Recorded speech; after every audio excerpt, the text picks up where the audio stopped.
नमस्कार प्यारे बच्चों, मैं संजीव सर SBV ईस्ट नगर। मैं आज आपको पढ़ाऊंगा मैथमेटिक्स 10th क्लास के मैथमेटिक्स का। हम पहला चैप्टर शुरू कर रहे हैं, इसका नाम है रियल नंबर। ठीक है, वास्तविक संख्याएं हिंदी में अगर हम बोलें तो हमने इसके आज हम क्या क्या कवर करने वाले हैं। ठीक है, वो करेंगे हम equal division Lima. Second topic है इक्वल डिवीजन एल्गोरिथम। ठीक है, थर्ड है फंडामेंटल थ्योरम ऑफ अर्थमेटिक्स। ठीक है, अब इसके बाद फिर हम एक्सरसाइज लेंगे। पहले हम इसके टॉपिक के बारे में पढ़ लेते हैं, क्या है टॉपिक। ठीक है, तो इधर ध्यान दो, बोर्ड पे देखिए बेटा, बोर्ड पर थ्योरम है 1.1 equal division lemma. Euclid division Lima theorem है हमारी, वो क्या कहती है। ठीक है, वो कहती है given positive integers a and b। ठीक है, कोई दो पॉजिटिव इंटीजर दे रखे हैं हमें। ठीक है, इंटीजर्स आप जानते होंगे। ठीक है, इंटीजर्स कौन से होते हैं। There exist unique integers q and r satisfying a is equal to vq plus r where r is less than b and greater than 0। ठीक है, तो मैं इसको थ्योरम से पहले समझाने से पहले एक सिंपल सी चीज हम डिस्कस कर लें कि जो आपने बचपन में आप एक डिवीजन मेथड पढ़ते होंगे, भाग विधि जिसको हम बोलते हैं। ठीक है, डिवीजन मेथड क्या होता है, आपने लिखने का तरीका इस तरीके से होता था।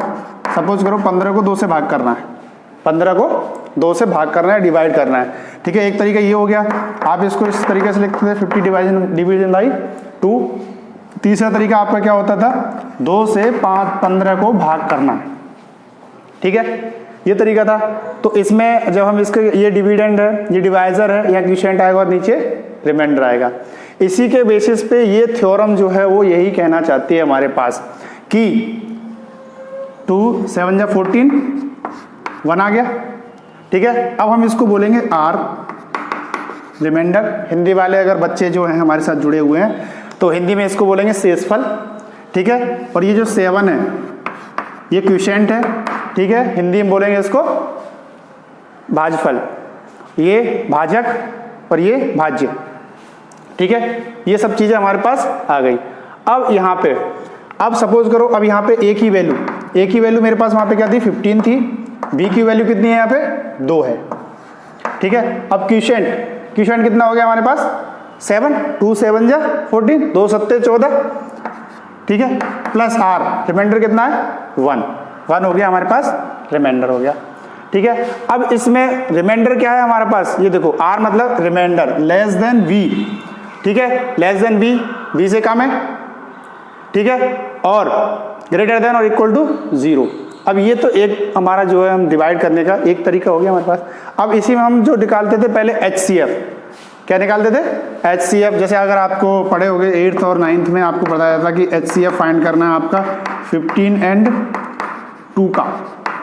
बेसिकली ये जो इक्वल डिवीजन एल्गोरिथम वो लीमा है, ये यूज हमारी इसीलिए होती है कि हम किसी भी दो नंबर्स का HCF से फाइंड कर सकते हैं।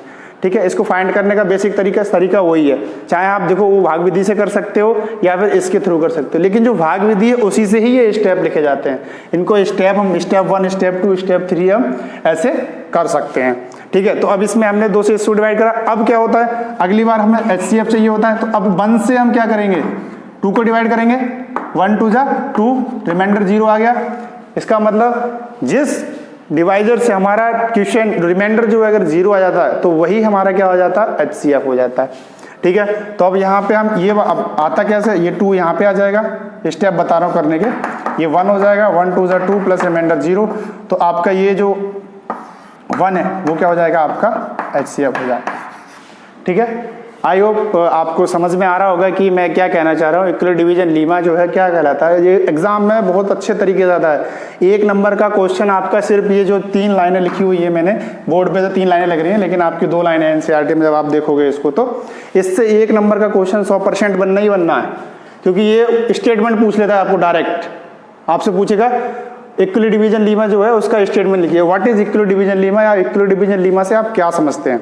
तो ये हो गया 1 मार्क्स का क्वेश्चन। दूसरे मार्क्स में पूछता है आपको, अगर आपको दे दे 15 and 2 या कोई भी नंबर दे सकता है, थोड़े बड़े दे सकता है क्योंकि आप 10th लेवल में 10th स्टैंडर्ड में, तब आपको बोल देगा find the HCF by Euclid division lemma. Euclid division lemma जो है उसके थ्रू आपको क्या करना है, HCF इसका फाइंड करना है। तो इसके थ्रू आप HCF फाइंड कर सकते हैं। ठीक है। तो अब हमने ये पढ़ लिया न्यूक्लियर डिवीजन में होता क्या है, ये समझ लिया, ये हमारा मतलब इसका मतलब हो गया, हमारा एक सब टॉपिक कंप्लीट हो गया। अब दूसरा सब टॉपिक है हमारे पास इक्विलिब्रियम डिवीजन एल्गोरिथम। अब जो इक्विलिब्रियम डिवीजन एल्गोरिथम है उसमें पता है क्या होता है, कुछ नहीं होता, आप घबरा रहे हैं या डरने की जरूरत नहीं है। जो हम HCF फाइंड करने की जो प्रोसेस है, जो HCF फाइंड करने की प्रोसेस है, हम उसी को बोलते हैं इक्विलिब्रियम डिवीजन एल्गोरिथम। ठीक है। तो हम करते हैं, मान लो हमारे पास एक क्वेश्चन है, आपके पास दिया हुआ है 420 एंड 130, ये NCERT का ही आपका एग्जाम्पल है, मैं क्वेश्चन है मैं शॉर्ट में करा रहा हूँ। आपको HCF फाइंड करना है, ठीक है, HCF फाइंड करना है बाय इक्विलिब्रियम डिवीजन एल्गोरिथम या इक्विलिब्रियम डिवीजन लीमा। ठीक है। तो लिखने के लिए जो बेसिक मेथड है वो क्या कहता है, आपका बेसिक मेथड कहता है 420 को भाग करना है आपने 130 से। ठीक है। तो इसका मतलब 120 120। ठीक है। तो अब कितना आ जाएगा, अच्छा ये 130 ही है, एक्चुअली बुक में दे रखा है 130 है। ठीक है। तो अब कितना आ जाएगा, 13 दूनी 26, 13 तिया 39। ठीक है। 13 तिया 39 मतलब 390 आ जाएगा, उससे ज़्यादा आएगा नहीं। तो ये कितना हो जाएगा, 12 में से 9 गए तो कितना बचेगा, 3 बचेगा। ठीक है। तो ये हो गया हमारा पहला स्टेप। हम यहाँ स्टेप वाइज लिखेंगे। अब इसको लिखेंगे स्टेप 1। ठीक है। स्टेप 1 में क्या लिखेंगे, सबसे पहले अगर मान लो इसको मैं ये B कहूँ और ये A कहूँ, मान लेते हैं हम ये B है और ये हमारा A है। ठीक है। तो 420 बराबर कितना हो, ये 420 जो है हमारे पास A है और ये 130 है जो B है। ठीक है। तो पहला स्टेप में क्या होगा, स्टेप 1 में 420 मतलब कि ये हम जो अगर स्टेटमेंट हम देना चाहें कि स्टेटमेंट हमारा क्या था, A = VQ + R। ठीक है। तो A क्या है यहाँ पे 420 है हमारे पास, B कितना है 130 है, Q कितना आया था हमारे पास 3 आया था, 3 प्लस रिमाइंडर कितना है 30। ठीक है। ये हो गया हमारा पहला स्टेप। अब आता है स्टेप 2। स्टेप 2 में क्या कहता है वो, स्टेप 2 अब ये वाला जो है इस तरीके से लिखते हैं, इसी तरीके से लिखते थे, आपको याद होगा बचपन में आपने 9th क्लास में और 8th क्लास में आपने पढ़ना सीखा इसके बारे में। ठीक है। तो ये हो जाएगा 130, 3 चौक 12। ठीक है। 120 आ जाएगा, नीचे बचेगा 10 रिमाइंडर। ठीक है। तो अब यहाँ पे याद करने का तरीका आपका कैसे है, ये एग्जाम में आते हैं भाई, प्रोसीजर वो पूछता है, ट्री मेथड से आपके आते हैं ये 130 = 30 × 4 + 10। ये हो गया स्टेप 2। क्योंकि अभी रिमाइंडर हमारा 0 नहीं आया है तो हम नहीं कह सकते कि इससे HCF क्या है। अब 10 से हम डिवाइड करेंगे 30 को। ठीक है। 10 3 जा 30 हो जाएगा, इसका मतलब रिमाइंडर हमारे पास 0 आ गया। अब हमारे पास क्या है, HCF हमें मिल चुका है। तो हम इसको इस तरीके से ले जाएंगे, 30 = ये वाला यहाँ आ जाएगा 10 × 3 + 0 R। तो यह 10 क्या हो जाएगा हमारे पास, HCF हो जाएगा। यहाँ से आपके 2 मार्क्स के क्वेश्चन बन सकते हैं, जैसे आप उसने पूरा एल्गोरिथम ये दे रखी हुई है आपको। ठीक है। क्वेश्चन पेपर में एल्गोरिथम दी हुई है, तब वो क्या पूछेगा, वो कहेगा कि ये बताइए मतलब कुछ स्टेप, मान लो इसमें 130 का भी गायब कर दे या 10 गायब कर दे, 2-3 जगह आपको ब्लैंक दे देगा और उससे पूछेगा आपको इसकी जगह पे क्या आएगा। तो यही आपके क्वेश्चन हो जाएंगे। ठीक है। अब हम चलते हैं नेक्स्ट टॉपिक की तरफ।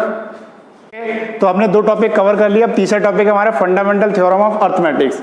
ठीक है। फंडामेंटल थ्योरम ऑफ अर्थमेटिक्स क्या कहती है, ठीक है। इसमें दिया हुआ है fundamental theorem of arithmetic, every composite number. अच्छा हम लाइन बाय लाइन और वर्ड बाय वर्ड समझते चलते हैं। एवरी कंपोजिट नंबर, तो सबसे पहले आपको कंपोजिट नंबर के बारे में जानकारी होनी चाहिए। तो कंपोजिट नंबर क्या होते हैं, ठीक है, आप 10th के लेवल के हिसाब से हैं, ठीक है। और 10th लेवल के अगर पीछे की बात करें तो आपने पढ़ रखा है कंपोजिट नंबर क्या होते हैं। ऐसी कोई संख्या जो किसी भी संख्या से विभाजित हो सके वो कंपोजिट नंबर कहलाती है। ठीक है। और 10th के लेवल से आप सोचेंगे तो those number which have more than 2 factors, ऐसी संख्या जिनके 2 से ज्यादा उनके गुणांक होते हैं या गुणज होते हैं उनको कंपोजिट संख्या कहते हैं। कैन बी एक्सप्रेस, उनको लिखा जा सकता है या फैक्टराइज करा जा सकता है as a product of prime. अब बात आती है प्राइम नंबर की। प्राइम संख्या क्या होते हैं, जो कंपोजिट नंबर होते हैं उसके जब कन्वर्स जो होते हैं वो प्राइम नंबर कहलाते हैं। मीन्स ऐसी संख्या जो किसी से भी विभाजित ना हो वो प्राइम संख्या कहलाती है। या फिर हम इस लेवल पे देखें तो those numbers which have only 2 factors, ऐसी संख्या जिसके केवल 2 ही गुणांक होते हैं, 2 ही गुणज होते हैं, 2 फैक्टर होते हैं। और वो कौन कौन से गुणज होते हैं, वो खुद वो संख्या होती है और 1 होता है। ठीक है। तो वो प्राइम हो जाते हैं। And their factorization is unique, और उसका जो फैक्टराइजेशन होता है वो यूनिक होता है। इसका मतलब उसको और फर्दर डिवाइड नहीं कर सकते apart from the order in which the prime factor occurs. Order का मतलब ये है कि आप उसको ऑर्डर आगे पीछे कर सकते हैं, जैसे हम बताते हैं। ठीक है, एक एग्जांपल ले लेते हैं। सपोज करो आपके पास कोई एक कंपोजिट नंबर 6 है, ठीक है, तो अब 6 को हम देखना है वो किस किस से डिवाइड हो सकता है, उसके फैक्टर कितने होते हैं। तो इस 6 के फैक्टर हम लिख सकते हैं, ठीक है, 2 इंटू 3, 2 3 जा 6 हो जाएगा। बचपन में हम ऐसे तो करते थे, याद होगा आपको, 2 3 जा 6 और 3 1 जा 3, यही होता था। ठीक है, तो हमने लिख लिया 6 इक्वल टू क्या हो गया, 2 इंटू 3 हो गया। ठीक है, तो ये इसके प्राइम फैक्टर हो गए, ये इसके प्राइम फैक्टर हो गए और यूनिक हो गए। मतलब ना तो 2 को फर्दर डिवाइड करा सकता है और ना 3 को फर्दर डिवाइड किया जा सकता है। क्यों? क्योंकि हम जानते हैं 2 क्या है, प्राइम नंबर है, और 3 भी प्राइम नंबर है। अच्छा, 2 से मुझे प्राइम नंबर से क्वेश्चन याद आ गया 1 मार्क्स का, वो पूछता है स्मॉलेस्ट प्राइम नंबर, तो 2 हो जाता है। स्मॉलेस्ट इवन प्राइम नंबर क्या होता है, वो भी 2 होता है। ठीक है, तो ये बहुत 2 से बहुत सारे क्वेश्चन बन जाते हैं। और अब आती है बात ऑर्डर, ऑर्डर का मतलब, तो इसमें लिख सकते हैं 6 को 3 इंटू 2 भी लिख सकते हैं, 3 इंटू 2, क्योंकि 3 2 जा भी 6 होता है, 2 3 जा भी 6 होता है। आया समझ में? आई होप आपको समझ में आ रहा होगा। ठीक है, अब हमारे पास, अब हमने टॉपिक कवर कर लिए हैं। अब इनकी एक्सरसाइज हम नेक्स्ट वीडियो में देखेंगे, दूसरे सर कराएंगे आपके लिए। ठीक है, जब तक के लिए stay safe, take care, bye bye.